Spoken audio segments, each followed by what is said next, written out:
Today to speak about the book of Jonah. Isahluko sokuqala nesahluko sesibili nesahluko sesithathu. In chapters 1, 2, and 3.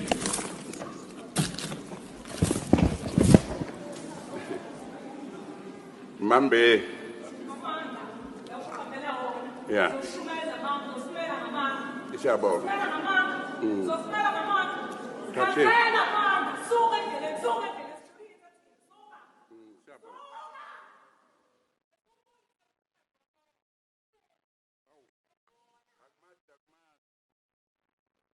Thathe namanzi kucela iBhayibheli.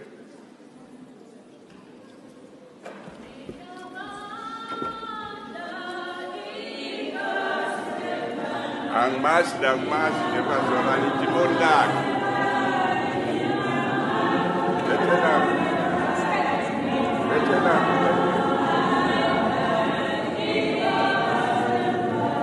Was stoned. We find it in the Bible. Buka idimoni lakhe lithi ngathatha umntombi angmazi mina.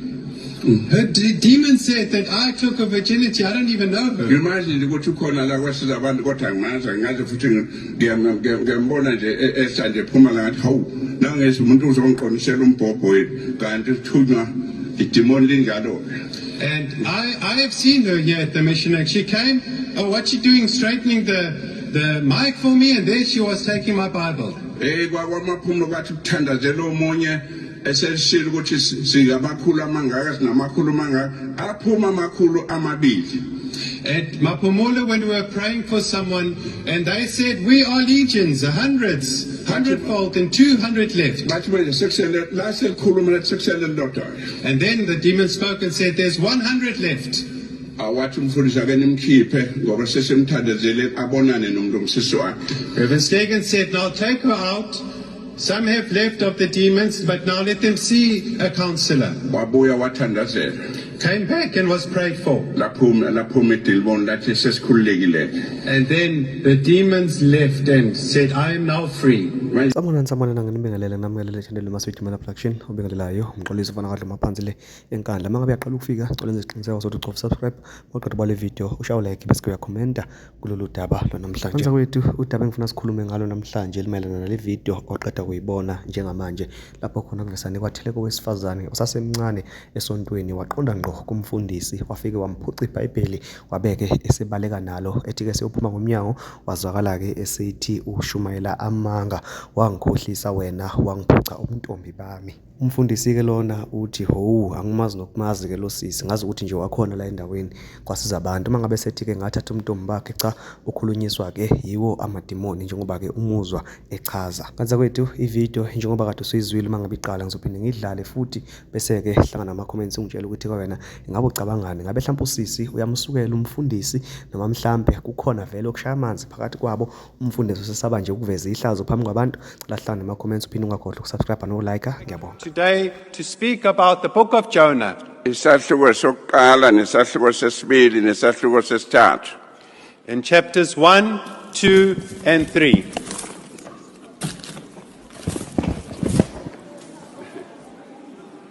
Mambe. Yeah. Isiyabona. That's it. Was stoned. We find it in the Bible. Buka idimoni lakhe lithi ngathatha umntombi angmazi mina.